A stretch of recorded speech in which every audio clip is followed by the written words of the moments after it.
Thank you everyone for joining. We are going to give it a few minutes so that everybody can get logged on, and then we will get started.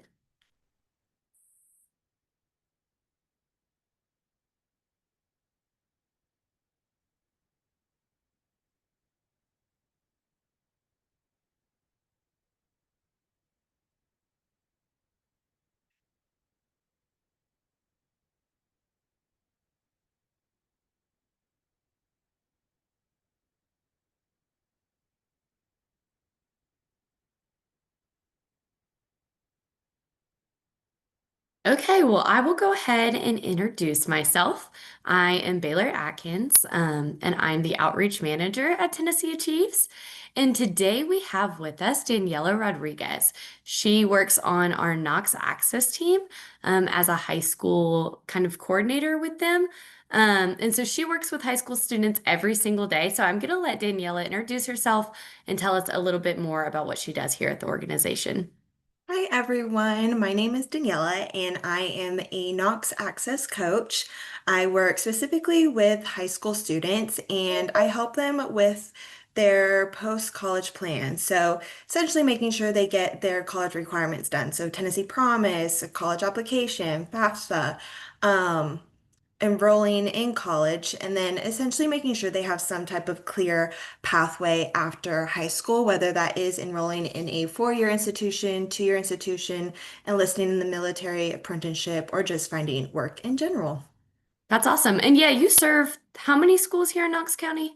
I have two. I'm at Farragut High School and I'm at West High School. That's awesome. So Danielle is an excellent person to talk to us today, just because she works with these students every single day. So she's doing a very similar job to you all, just at a larger scale. Before we get started with the bulk of this presentation, I did just want to remind everyone, if you have a question, drop it in the Q&A box, drop it in the chat, and we will get to those questions at the end of this webinar. Today's webinar is really just going to be about next steps now that the FAFSA deadline has passed. So what should you be talking about with your students at this point in the semester, and what are their next priorities in terms of college enrollment? So that is my first question for you, Danny. Now that the FAFSA has passed, what should students be focusing their attention on right now? What is the biggest priority for students in terms of college enrollment this next fall? Yeah, definitely. Well, right now, what I'm doing at the schools is a lot of students are deciding where to go. A bunch of them have applied to a handful of schools. And so the big question is, where are they going to decide and where do they see themselves in the fall? A lot of students are receiving their financial aid package, and it can be a little bit daunting and confusing for them. So essentially, what I'm just doing is I'm looking over that with them, looking at what federal and state aid that they have received, and just letting them know what type of financial responsibility they will have depending on the school they decide to go to. And also talking to them about different options that they have if they haven't thought about if they need to do a plan B as well. So essentially just figuring out where they want to go to school and confirming their enrollment. Okay, perfect. Yeah. So it sounds like the number one thing is getting those admissions applications in to the schools of their choices and kind of narrowing down which school they actually want to attend in the fall. Because, you apply to a lot of schools, but you can only go to one. So what's some advice that you give to students as they're trying to make those choices? Like, what are the things that they need to look at in order to find the best fit of a school for them? Yeah, definitely. I think the first one is exactly what they want to do, whether they want to go into nursing or business or being a teacher, figuring out what major they have and where they see themselves for the next 2 years or 4 years. Um, a lot of them just kind of go by the status quo, but it's truly about their future and what they want to do. So that's the biggest thing that I tell them. And also, if they haven't gone on a college tour yet, it's definitely not too late. They still have the summertime and they can still figure, I mean, they could go now even and just figure out where they see themselves, and where they feel most comfortable on campus. Yeah, that's some really great advice. So For Tennessee Promise, students can attend community colleges or TCAPs. But as we know, as people who work with these students as mentors, not every student wants to go to a community college or a TCAT. So if they're planning to go to a four-year mentors, please continue to support students through this process. Truly, it is a very similar process with whether you're going to UT or you're going to go to Pellissippi State. The only difference is going to be submitting those community service hours, but all of the other requirements that students are going to have to do for college enrollment are going to be the same regardless of where they want to attend. So the big goal for us is just to get students enrolled in somewhere. It's not necessarily have to be a community college or a TCAT. We just want students to get a college education and find a career that they are really passionate about. So just want to keep that front of mind for our mentors. Another thing that I wanted to flag is while most of the four-year institutions' admissions deadlines have passed, community colleges and TCATs take applications up until when classes start. So if your student still doesn't know where they want to go or haven't applied to any colleges, that is totally fine. Continue to encourage them to apply to our community colleges and our TCATs here in Tennessee. All right, Danny. So if a student has been accepted into the school they want to go to and they've kind of figured out do they want to major in, where do they want to go, what are their next steps? So they figured out where they want to go to college, what do they do now? Yeah, so for example, say a student has decided to go to ETSU, the very first thing I'm going to tell them is to log in to their student portal. And schools should have kind of like a checklist for them. And on that checklist, you're going to see housing. You're going to see they have to attend orientation. They need to schedule an appointment with their advisor and make sure their FAFSA looks good to go so they can receive any of their federal and state aid or loans. And so they'll have that checklist for them. Also, like I said, if they have not set up their student portal, they should have received instructions to create their username and password. So that's how they get communication from the school, professors, all those really important things that they need to be checking throughout the summertime. And of course, picking a major. They may have to specifically, if, for example, if a student wants to go into nursing, they will specifically meet with a nursing advisor. But if they don't know, that's okay. They'll just meet within a general advisor. So that is the next steps that students should be looking at. Yeah, those are really great advice for students who've made these decisions and need those next steps. I did want to flag something for the people in our audience. I don't know that our chat box is working, so if you have a question, please drop it in the Q&A box and we will get to that at the end of this call. Um, Can I actually add something too to that last? yeah, Yeah, I think too, it's important to keep in mind for any mentor that to Danielle's point, you're going to have some students who know they want to be a nurse. They're going to know where they want to go and that they want to be a nurse, and we're going to get them to that point in the fall. But you're also going to have some students still who, at this point, and we touched on this, but I want to reiterate it, have no clue what they want to do as their major. I would hazard a guess too that more of them probably will have no clue what they picture as their major still. Um, and that's okay. I think that is the single biggest point in this process where you as a mentor offer really tremendous value to our students. It's because you can say, all right, so you're looking at going to Pellissippi State or you're looking at going to TCAT or wherever it may be. What are your interests? What do you do for work right now? What do you like about it? What do you not like about it? You can have that broader conversation that maybe the student has never really had with themselves and force them to say, all right, this is the thing I'm passionate about. This is the thing I'm interested in. What major at my college is going to be the best fit for that? So I just wanted to hop in to kind of stress, don't get discouraged. I think if at this point your students still are a little bit listless in terms of what their career is going to be, what their major is going to be, because I think that is probably the norm for many of our students. And this is a space where you can really help them out. Well, I was going to say I changed my major probably 3 or 4 times in college. So even if they pick a major, that doesn't have to be what they do their entire college journey. They have the opportunity to change it. They just need to find something that they're interested in to start out with, and then they can take elective classes as they get further into their college going process. They'll have more of a sense of what they want to do. So it doesn't have to be set in stone when they first apply and they get enrolled. It just has to be a good idea, like to what Tyler said, of what are their interests? What are they passionate about? What do they not like to do? Just really a starting point for those students is a really good point. That's great, Tyler. Thank you so much for hopping in with that.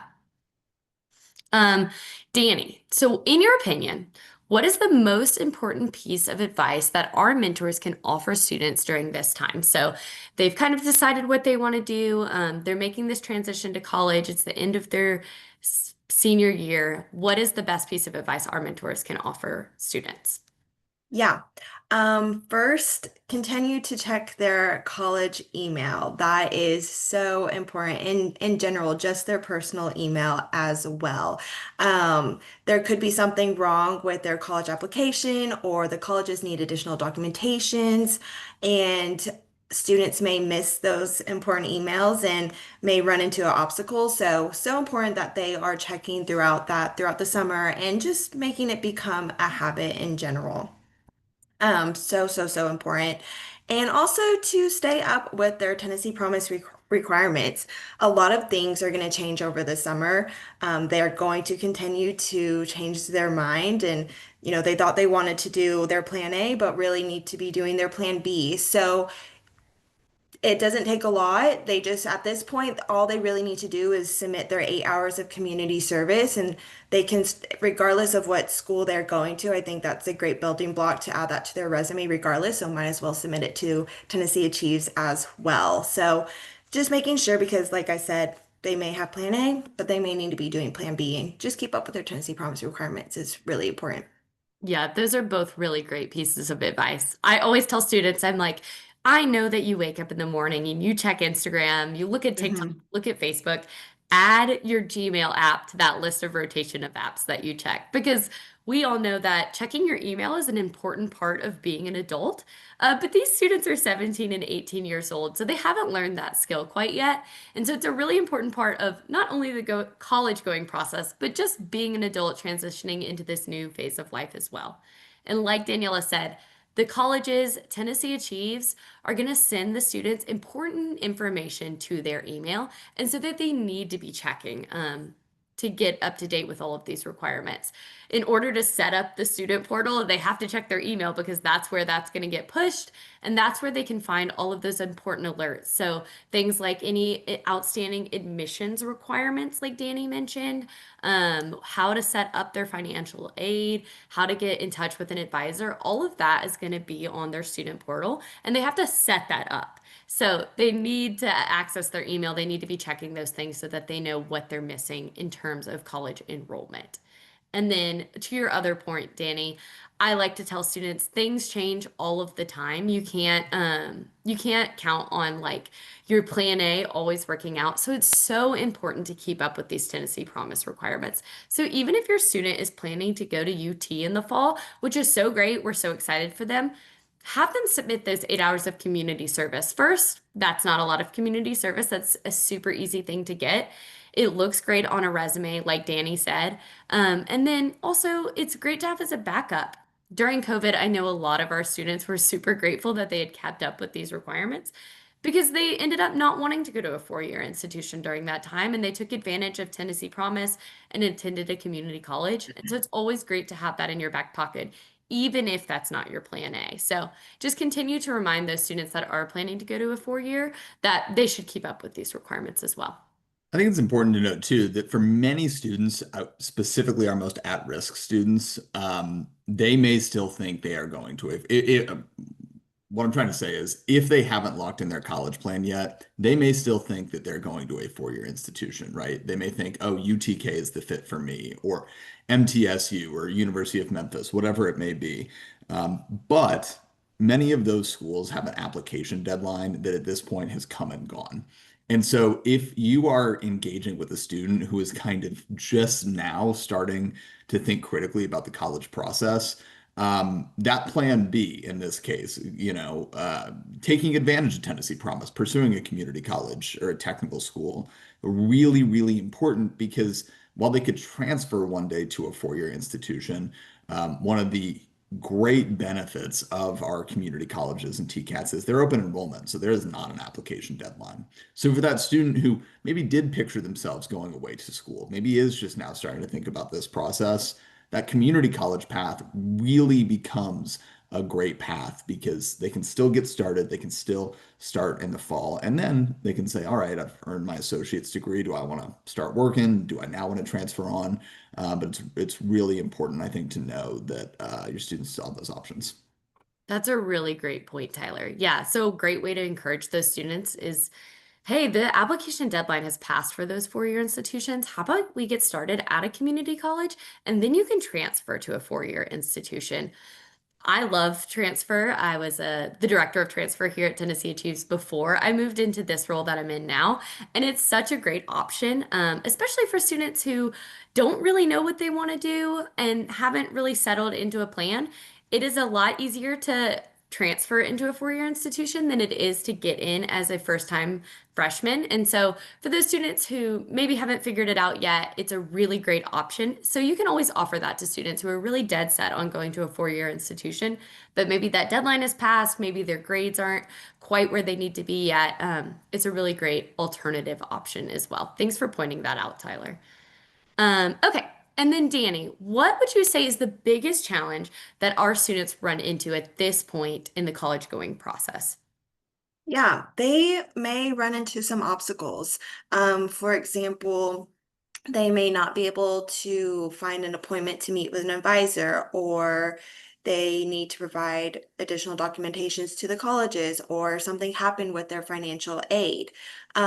Those things we can help the students with. So it's really important that mentors, you just continue to give them the support and encouragement. So if they run into any issues, they can definitely reach out to us, or we can point them in the right direction to calling the admissions office at whatever institution they are planning to attend. And we can, make sure they get over those obstacles and barriers because it's going to happen. And I think the biggest thing I always hear from high school seniors right now is, it's too late. It's too late for me to attend college, which is definitely not the case. We have time and we can help them figure it out, and definitely don't want them to get discouraged. And, you know, things happen in life, but you just have to keep going. And that's what I always tell my students. It's not always perfect, but definitely we'll always find a solution for them. Yeah, that's a really great point, Daniela. That's something I see as well. Like the biggest thing that students struggle with at this point in the game is just that discouragement when they hit those obstacles. A lot of our students, they're 17 and 18. They haven't faced real world adult problems for the most part. And so they don't know how to troubleshoot like we would. So sometimes they get a hold on their account and they are like, this is too difficult. I don't know how to fix this. I'm not going to college. But we know, let's check out this hold. And sometimes it's something as simple as they haven't submitted a picture of their driver's license. And so, not submitting a picture of their driver's license, now they're not going to go to college. So, helping them troubleshoot those issues, figuring out what could be the hold, and then getting them in touch with the right people. If you don't know who the right people are to solve this problem, that's totally fine. Again, you are not expected to be the expert in this area. Um, Always point them back to our staff, and we are more than happy to help figure out what the issue is and connect them with the right resources. But your job as a Tennessee Achieves mentor is just to continually provide that encouragement, that support to get students from high school to college.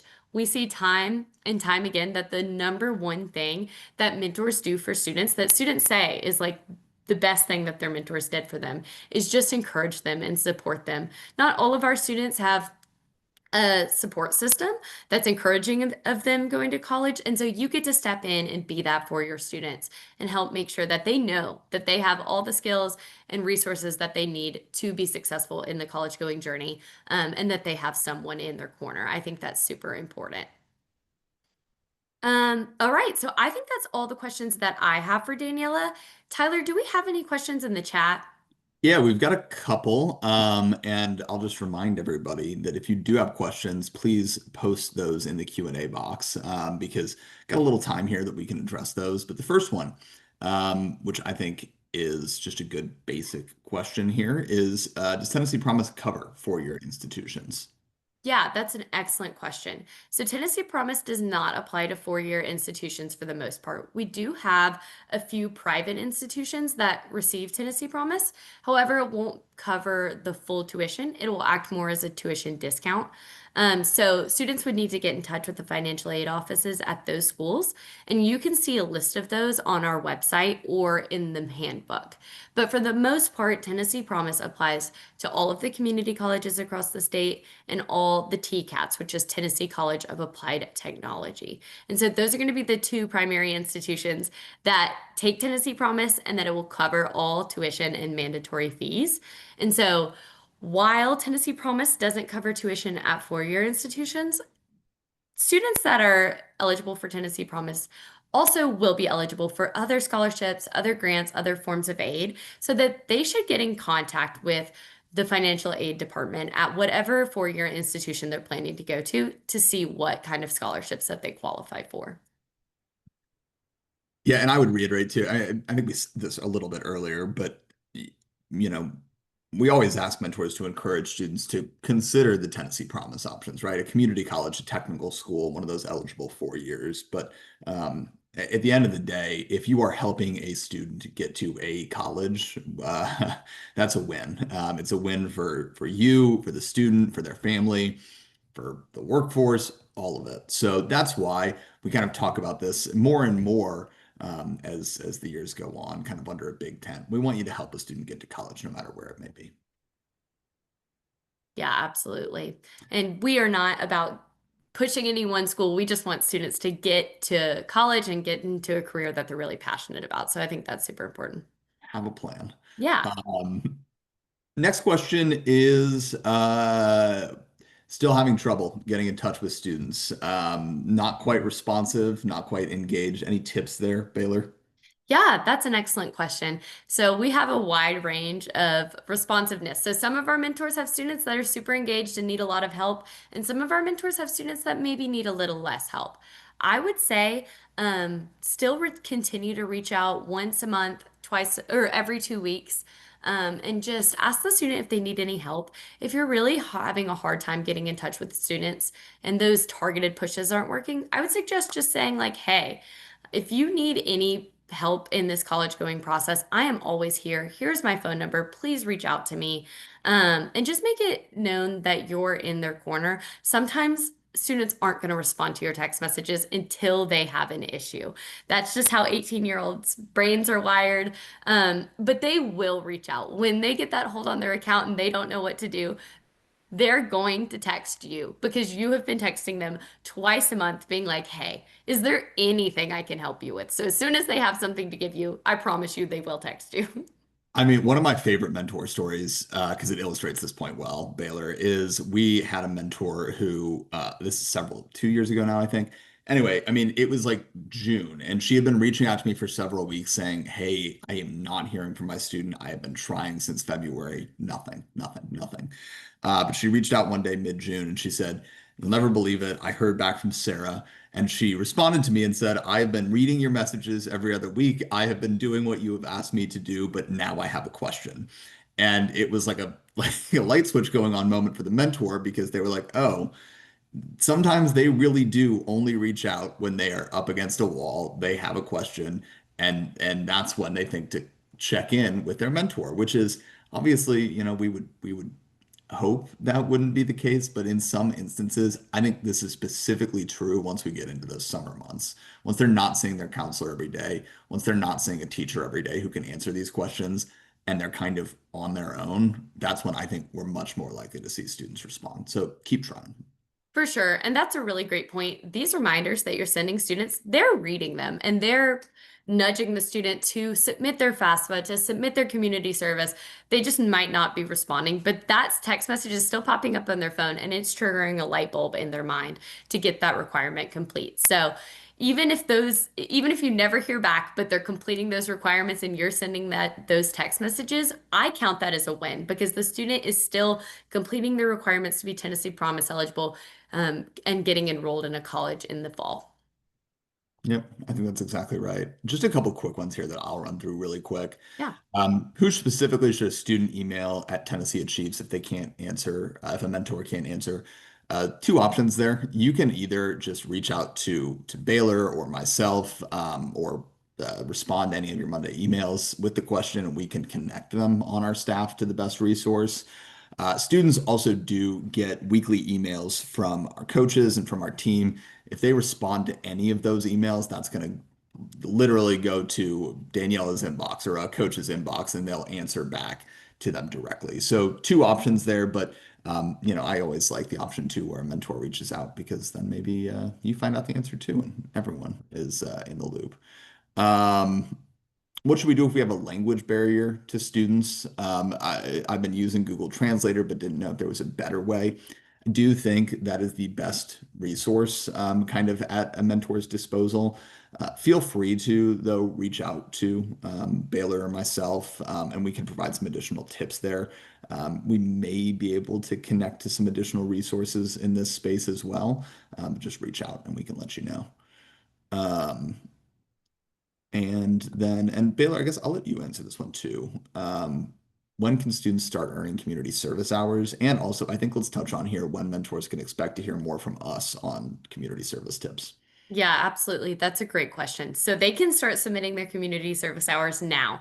Really, it's anything since December. Is that correct, Tyler? August. August. Okay. So it's any community service hours that they've completed since August up until the deadline, which is going to be July 1st. And so we are next month, our webinar is going to cover community service, and a couple of our Monday emails might give you some more tips about where students can find community service opportunities and where they can get connected with those. Students also can job shadow, and that can count for community service as well. And so Tennessee Achieves is going to be hosting some job shadowing opportunities in June, and we are going to send you an email about that in the upcoming weeks. But just keep that on the forefront of your mind as well. So if students want to earn community service, they can also do that through job shadowing in addition to traditional community service outlets. And again, that deadline is going to be July 1st, and next month's webinar, we are going to dive into that a little bit more. Wonderful. Yeah, a lot more to come on the community service front. So we'll get that one. Sorry, we've got a lot of good questions all of a sudden that have come in. So, one thing too that I'll touch on is Amber. I see your question about if a student's been accepted to a four-year institution, they don't need to worry about Tennessee Promise requirements moving forward. What we would say in that case is keep them working towards completing community service. At the end of the day, this is kind of that idea of keeping Plan B in your back pocket. As long as that student completes community service, they can stay eligible for tuition and mandatory fee-free college through the summer months. To Baylor's point earlier, they are likely already doing some community service activities or job shadowing activities. And so it's really no additional work on the student's end. All it does is ensures they've got that in their back pocket. And then Deborah, I guess our last question too. Like I said, the best way for students to go about that is they're getting an email each week from kind of their Tennessee Achieves staff members. So encourage them to search in their inbox for Tennessee Achieves, and they can just respond to any of those individuals for support. And that's all the questions we've got. All right, perfect. Well, thank you all for joining us. And thank you, Daniela, for joining us and sharing all the information that you learn working with students every single day. I appreciate everyone hopping on this call. And if you all have any questions, please reach out to Tyler or myself. My email is Baylor at tnAchieves, and his is Tyler at tnAchieves. And we would be more than happy to address any questions that you might have.